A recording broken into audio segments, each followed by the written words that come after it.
Hola, soy Carolina García y el día de hoy estaré contándoles esta investigación que se llama Uso adecuado de los medicamentos en los hogares del barrio Ciudad Rodeo, una investigación que ha sido liderada desde el programa de tecnología en regencia de farmacia por las investigadoras, quien les habla, Carolina García, Margarita Peñalosa Durán y Ligia Teresa Mora Delgado. Este proyecto lo hemos realizado desde Tecnología en Regencia de Farmacia, como el título bien lo comenta, en el barrio Ciudad Rodeo, con el objetivo de poder conocer, caracterizar la manera en que las personas manejan los medicamentos en sus hogares, entendiendo que hay un proceso del medicamento, como lo es la compra, almacenamiento, la forma de tomarlo y finalmente cómo lo eliminamos en el hogar. Para resolver estas inquietudes, lo primero que hicimos fue conocer el barrio. El barrio fue creado por el gobierno, es un proyecto de interés social en el cual se crearon 17 torres que en total serían unos 1020 apartamentos que fueron entregados como viviendas de interés social, y las personas beneficiarias son en su mayoría víctimas del conflicto armado y, al menos en lo que pudimos observar en las encuestas, 70% son desplazados por la violencia y otros son víctimas de otros tipos de violencia. De estas 1020 apartamentos que teníamos como posibilidad de encuestar, pudimos describir en esa primera visita que habían 874 apartamentos habitados. De ellos, 586 aceptaron ser parte de la investigación y pues permitirnos entrar a sus hogares para diligenciar la información, lo cual constituyó una muestra probabilística con una confianza del 97% y un margen de error del 2,6%. Allí pudimos aplicar una encuesta que ya veníamos trabajando desde otros proyectos que hemos hecho las investigadoras con anterioridad, con ACNUR y con el Plan de las Naciones Unidas para el Desarrollo. Ese instrumento, que se llama Transitional Solutions Initiative, TSI, es un instrumento bastante completo que tiene varios ejes, algunos ejes alrededor de las necesidades básicas insatisfechas. Por eso también la encuesta, que era bastante extensa, preguntaba por las condiciones de la vivienda, el tipo de electrodomésticos que hay en el hogar, las capacidades económicas de los habitantes. Otro eje que tiene que ver con la parte comunitaria e institucional. Estos resultados no los vamos a mostrar el día de hoy, pero sí es una investigación que va mucho más extensa, y en lo que refiere a regencia, pues nos concentramos en lo que tiene que ver con el manejo adecuado de los medicamentos. Este instrumento entonces pues es un instrumento con un aval internacional, utilizado en diferentes investigaciones de campo que realiza ACNUR para conocer la situación de los migrantes, de los desplazados, de los retornados. A partir de ese instrumento, entonces, pudimos en primer momento cumplir con este primer objetivo, que era describir la población con la cual estamos trabajando. Se pudo hallar una población de 2.114 que habitan en esas 586 viviendas, es decir, que hay un promedio de 4 habitantes por vivienda. Una población estimada para el barrio en total de 3.496 personas, de las cuales 412 son venezolanos. Es decir, hallamos algo muy similar. Aquí vemos en la gráfica número 1 que alrededor de 11,8% de la población asentada en el barrio es venezolana. Eso es muy similar a los estudios que se habían encontrado en años anteriores con investigaciones con ACNUR y con Scalabrini, donde también en los barrios periféricos de la ciudad, de la Comuna 6, por ejemplo, también tenemos una población venezolana alrededor del 13%. Entonces aquí en el barrio encontramos lo mismo, son personas que han llegado para quedarse, y eso lo vemos más adelante en la composición de las edades de estas personas. Ya no tenemos el migrante. Voy a avanzar acá para mirar las edades también. Ya no tenemos el migrante que venía de pronto en el 2014, que eran sobre todo hombres en edad laboral, sino que ahora los migrantes a partir del 2016 en adelante han sido las familias enteras que llegan pues ya para quedarse de manera definitiva. De las personas que actualmente habitan en el barrio, aquí tenemos en la ilustración 3 una descripción de si son personas con alguna incapacidad permanente, pensionados, tercera edad que no está laborando, personas que se dedican a oficios del hogar, estudian, están desempleados o trabajan. Y allí podemos ver que, discriminando después los datos de la población que tiene capacidad de laborar, es decir, que está entre los 18 y los 60 años, que no tiene ninguna discapacidad, que no está estudiando, es decir, que podría estar laborando, solamente el 55% lo hace, es decir, que hay una alta tasa de desempleo en el barrio, lo cual incide pues en que sus condiciones sean bastante precarias. A eso le vamos a sumar el número de personas que habitan en el hogar. En la ilustración 4 vemos que pues, el promedio está en 4, pero tenemos también hogares en los cuales se hallaron hasta 10 o 12 personas. Esto es bastante crítico si tenemos en cuenta que estos apartamentos son muy pequeños.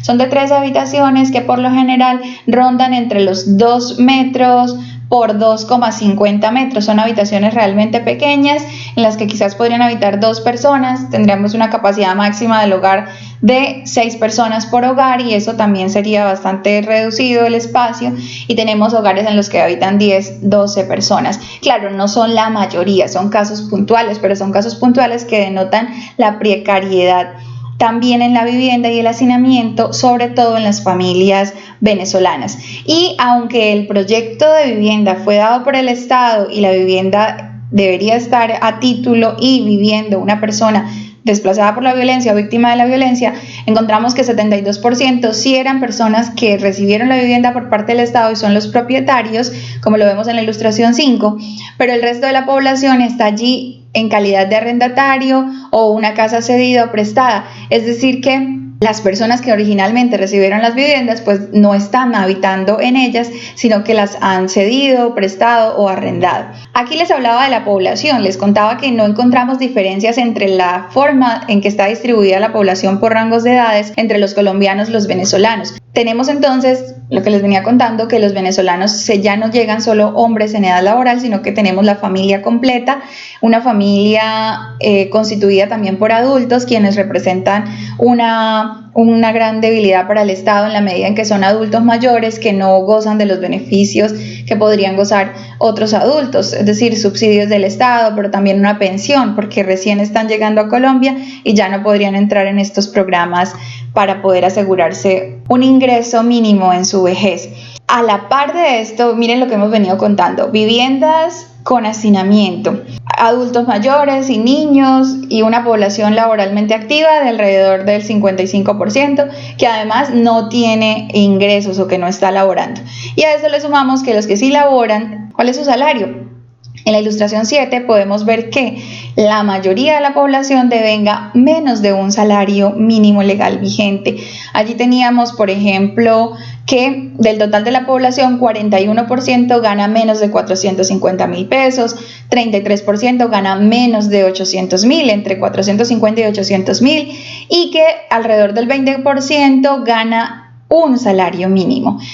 Son muy pocos los porcentajes, si miramos aquí hacia arriba, 3,3% son quienes ganan entre 1 y 2 salarios mínimos.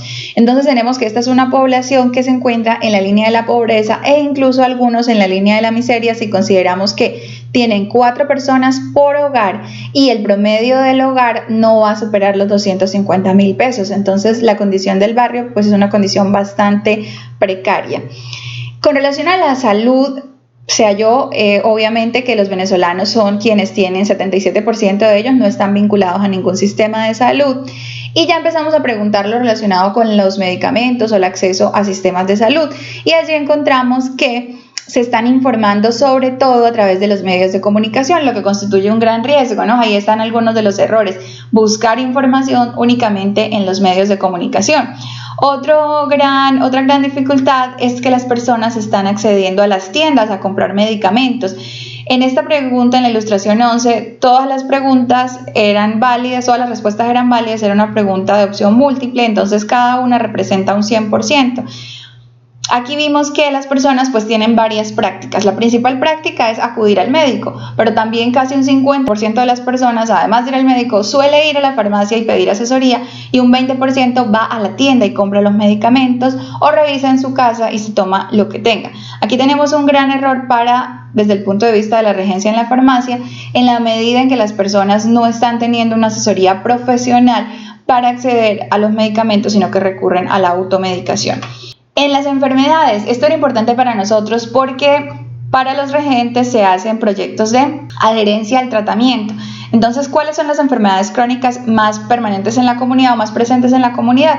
Encontramos en primer lugar la hipertensión, otras enfermedades y la diabetes. Y esto pues ahora en el 2020, con todo lo relacionado con el COVID, se hace aún mucho más grave porque representa una población con mucho mayor riesgo frente a esta enfermedad. que además los estudiantes han tomado para hacer proyectos de adherencia al tratamiento y mejorar un poco las condiciones de vida de la comunidad. Pasamos al punto más importante, el manejo de los medicamentos en el hogar. Aquí, primero, ¿dónde compran los medicamentos? Tenemos que la mayoría de personas los está comprando en una farmacia o droguería, lo cual es adecuado, pero persiste este porcentaje que los compra en la tienda, donde seguramente no tiene las pautas que debe tener el correcto almacenamiento y dispensación del medicamento. Y ahí vemos que persiste esta automedicación. ¿Por qué no van al médico? ¿Por qué prefieren ir a la farmacia? La mayoría de ellos nos dice que ya confían más en el farmacéutico de su farmacia de confianza o tienen un tratamiento que conocen, pero aquí tenemos un riesgo y es que estamos quizás dando un pie para que en las farmacias se dé la medicación o se dé la automedicación por parte de las personas y la venta quizás de medicamentos sin considerar las condiciones médicas del paciente. Tenemos que esos medicamentos en el hogar se están almacenando. Nuevamente, estas preguntas eran de múltiple respuesta, entonces cada valor corresponde a un 100%. Por ejemplo, las personas guardan los medicamentos en diferentes lugares de la vivienda. 41,8% de ellos lo hacen en el dormitorio y 37,9% lo hacen en la nevera. Podríamos decir que esto está bien, pero no del todo. ¿Por qué? Porque muchos medicamentos no necesariamente deben guardarse en la nevera y esto podría aumentar el nivel de humedad. O muchos, si están en el dormitorio, también podrían allí tener acceso a la luz solar o, dependiendo del lugar en el que se guarden, podrían no tener las condiciones idóneas de humedad. Definitivamente tenemos un gran problema con aquellos que lo guardan en el baño, en la cocina, en el closet. Quizás lo pueden exponer a niveles de humedad o de calor que no vayan a beneficiar la estabilidad del medicamento. Frente al momento de tomarse el medicamento, las personas tienen actitudes positivas. Todas estas características deberíamos hacerlas siempre, pero ninguna de ellas supera el 90%.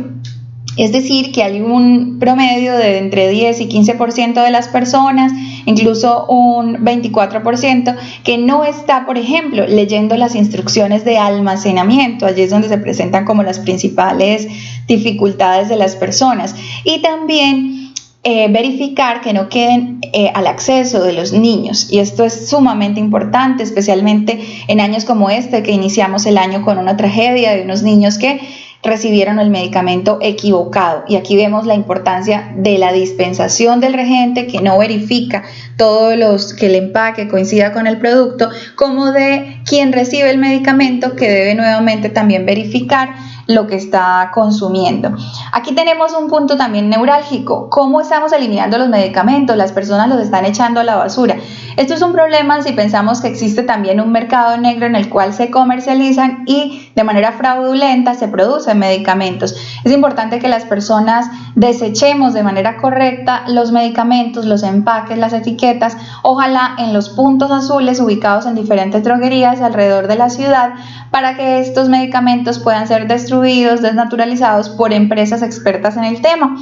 Lo mismo ocurre cuando manejamos, por ejemplo, medicamentos preparados y los terminamos arrojando a las aguas. Esto contribuye a contaminar esas aguas, que van a terminar también luego regresando en nuestros alimentos, en nuestras comidas, o contaminando a los demás animales del ambiente. Llegamos entonces a las conclusiones. Principal conclusión: estamos en una comunidad vulnerable, con población vulnerable, población víctima de la violencia, desplazadas, personas que no tienen suficiente información sobre salud y están accediendo a los medios de comunicación como principal fuente de información.